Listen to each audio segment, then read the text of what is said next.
Welcome back everybody, my name is Tucker, and today's video is another episode of NBA Trade Machine, with this one focusing on Draymond Green of the Golden State Warriors. Now, I know some people are going to complain, asking me, wondering, why would the Warriors want to trade Draymond Green?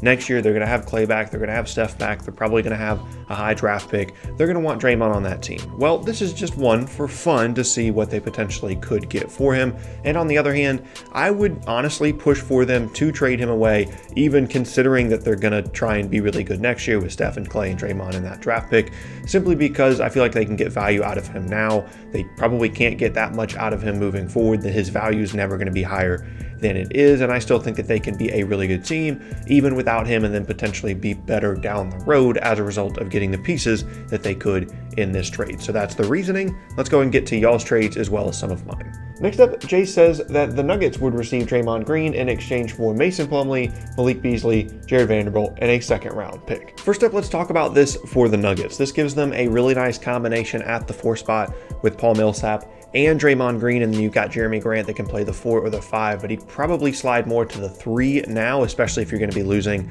Malik Beasley. This is a player with championship experience, someone that's won a couple of titles with Warriors, someone that provides a lot of energy for your team, is still a good defender, and honestly, it's kind of really what this Nuggets team needs right now, because they kind of seem like they're half asleep in a lot of their games, and they don't really seem like they're fully committed, they're fully invested in this season. Maybe they're just looking to turn on the switch later in the year, but whenever you watch them, they just don't seem to have that same competitive edge that they had last year, so bringing in someone like Green would potentially make sense. Now for the Warriors, they're getting back a player in Plumlee that's essentially an expiring contract. Beasley, who I think could be a good player moving forward, but hasn't gotten a ton of run over the last couple of years in Denver, had a good season last year, and someone that could be a good wing for them. Jared Vanderbilt, not really that excited about him, could be something in the front court, but mostly this is about getting out from under the salary of Green with the Plumlee expiring, and then getting Malik Beasley in a second-round pick as well. My issues with this for the Nuggets, first of all, I'm not really sure that it's an outstanding fit, because they already have Paul Millsap at the 4, and I don't think Draymond's going to be wanting to come off the bench. It does provide them some lineup versatility, but I just don't really know if it's something that makes sense for their team currently. And then for the Warriors, this might not be enough value for Green. I mean, I like Malik Beasley, and then like I said, the expiring. But in terms of future value, not a ton here for the Warriors. So you could probably talk yourself into this for either team, but for me, I would probably say no on both sides. Next up, Mickey says the Timberwolves would receive Draymond Green in exchange for Gorgui Dieng, Josh Okogie, and their own first-round pick in 2020. The reasoning being the T-Wolves get an elite defensive anchor next to Cat to make up for his defense, and along with Rocco could make them a top 5 defense. The Warriors get a promising wing defender in Okogie and Dieng's contract, which is expiring next year, to give them some cap flexibility as well as a pick. Now let's actually start with the Warriors here, because I think this is an interesting package for Draymond Green, because I like Okogie a little bit more than I like Beasley in the first trade, so I think there's a little bit more value there.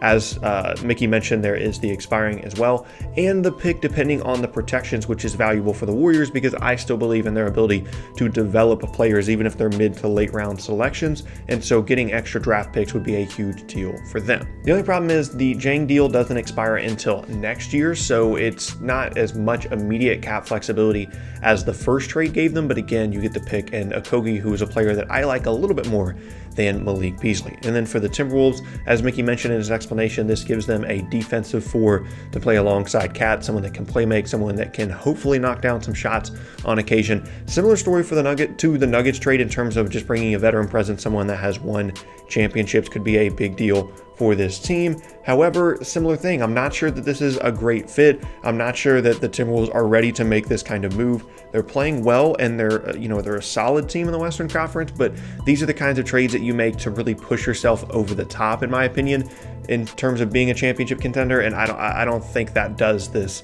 for the Timberwolves. I just don't think the timing is right. I think they should continue to develop their combination of Wiggins and Cat and Robert Covington. They'll probably be looking more to upgrade at the point guard spot than they are at the 4. So I like the thought, but again, I probably would decline this if I was the Timberwolves. But if I was the Warriors, I'd honestly probably say yes. Moving on now to a trade that I came up with, and this is the Warriors sending Draymond Green to the San Antonio Spurs in exchange for Trey Lyles, Jakob Poeltl, DeMarre Carroll, and Keldon Johnson. Okay, so I'll admit mostly this is just about me wanting to see Draymond Green on the Spurs for whatever reason. They get a player that's really good on the defensive end. Aldridge can play the 5, he can play the 4. That's a nice front court for them. His playmaking would fit in really well as like a better version of what Boris Diaw was later in his career for this team, and then obviously a better like all-around defender. And I just think it would be really interesting. And for the Warriors, I mean, they're getting back Lyles, I guess, is an asset. Pirtle, I guess, is an asset. Carroll, I guess, and then Keldon Johnson would be one that hopefully they would turn into something.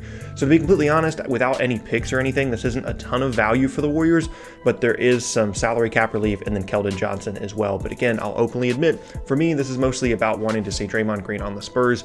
I think it would be an interesting move for them because all of the rumors currently are about them trading away DeMar DeRozan, and for them to then turn around and actually invest in another veteran player would be really interesting for me. Moving on now to a trade that Jake sent to me. He says that the Warriors would receive Justice Winslow, Duncan Robinson, Okpala, and a second-round pick in exchange for Draymond Green and Jacob Evans. Okay, so essentially what this boils down to is Justice Winslow for Draymond Green. I understand that there are other pieces in the deal, and maybe you can really like one piece or the other, but essentially the big pieces here, the ones that you're really going to be paying attention to, are Winslow for Green. Now for the Heat, they're basically just cashing in on Winslow's value as a contract that is certainly valuable because he's not being paid a ton, and he's a good player depending on the role that you put him in. I would love to see Justice Winslow on this current Warriors team alongside D'Angelo Russell and a team that just needs a ton of offense and playmaking, just to really see how far you could push the Justice Winslow as a point guard or as a playmaker thing. I think that would be interesting. For the Heat, they're trying to bring in someone in Draymond Green, as I've talked about multiple times in this video, veteran presence, someone that's won championships, and I think this would actually be kind of a cool move for the Heat as well. It seems like Draymond Green is a player that would kind of fit the culture that they have going on there. The Heat are going to be a really good team in the Eastern Conference this year with Jimmy Butler and everything. I'm not sure that those two guys are going to be able to coexist super well, but I'd at least like to see them try. And then they still have trades to make after this as well. The only issue is I'm not sure that they want to give up Winslow for Green. That's a really valuable piece of their team. I understand that he's had some ups and downs at times in his time in Miami, but I know he's a player that they really like, and they would be hesitant to trade for a player that's not like a true star, and I'm not counting Draymond as a true star at this point in his career. However, I do think this is an extremely interesting trade for both sides. Moving on to the next trade that I came up with, and this is Draymond Green going to the Utah Jazz in exchange for Dante Exum, Tony Bradley, Ed Davis, and the Jazz's first-round pick in 2022. All right, for the Jazz, again, pretty simple. It's just like a couple of the other teams that I've talked about. They're getting Draymond Green because they want a player that's going to be a good defender of the 4 spot, that's going to provide them some versatility, that's going to bring them championship experience, and is hopefully going to push them over the top, just like the Nuggets and the Heat are hoping it would as well. However, for the Warriors, they are getting back Dante Exum, who I promise could still be something good in the NBA if he can stay healthy, if he can be more consistent. And again, I would like to see him in Golden State just to see how all that could work, how he could potentially develop in on a team that needs offense and playmaking so badly. Then you're getting Tony Bradley as well, could potentially be a good 5 down the road. Ed Davis essentially as an expiring contract, but is a good player at the 5 spot if that was something that they were looking for, but their season is going so poorly at this point that that's probably not a huge piece outside of the expiring contract. And then you get the 2022 pick, which I talked about earlier. Any first round pick that the Warriors can get is going to be extremely helpful for them in terms of a trade down the road, or just their ability to develop a mid-round player into someone good for them. I think this is actually pretty good value. I mean, it depends on your evaluation of Dante Exum and where you think this pick for the Jazz is going to be. I wouldn't necessarily pick this one over either the Heat or the Timberwolves package that I talked about earlier in the video, but still, I think it would be pretty good value for the Warriors. And last up now, Gabe sent me a trade in which the Pacers would receive Draymond Green in exchange for Sabonis, Warren, a second-round pick, and a first-round pick. He says Green can help play make and lead a formidable if healthy Pacers D of Brogdon, Oladipo, and Turner, plus they don't have to pay Sabonis. This package is too much but provides high playoff potential. The Warriors get a healthy return to Sabonis, Warren's team-friendly deal, and picks. All right, so first of all, Gabe, I'm glad you mentioned that this is too much, because this is definitely too much in a trade for Draymond Green, in my opinion. You also mentioned that Sabonis, the Pacers wouldn't have to pay Sabonis. He did already sign an extension, but I mean, I guess if they're trading him away now, they don't actually have to pay him next year, so that does make sense. Now, this is definitely too much value. However, the fit in general, I do kind of like. I do think once the Oladipo comes back, the Pacers could be a pretty good team, potentially a top 4 seed in the Eastern Conference, and they're playing better lately because they're not having to play Sabonis and Turner at the same time, because Turner has been hurt, and once he comes back, those issues are probably going to resurface. So getting a player like Draymond Green that could fit potentially in the front court next to Miles Turner, if that's the big guy that you're picking that you'd rather keep instead of Sabonis. And again, just would be an interesting fit, veteran presence, championship stuff, all that stuff. Now for the Warriors, this is a ton of value. I mean, Sabonis would be huge for them. Warren would be a good scoring wing. You get a pick as well. If it was up to me, I would say, hey, Indiana, just take out one of those guys. You don't have to trade them both, but I understand that it's for salary matching purposes and they don't have a ton of movable salaries at the moment. Maybe you could swap out someone for McDermott instead and potentially get to Draymond Green's salary number. So I like the idea. I like the thought for Indiana, but they're giving up too much. And for the Warriors, if this call came in tomorrow for Draymond Green, they would take it without hesitation. So best value to this point, but probably the least realistic trade to this point as well. But there you have it. That is going to be the end of today's video, and I thank you all very much for watching. Once again, my name is Tucker. If you missed any of my previous videos, then be sure to check out the boxes on screen. Thanks again, and I'll see you all next time.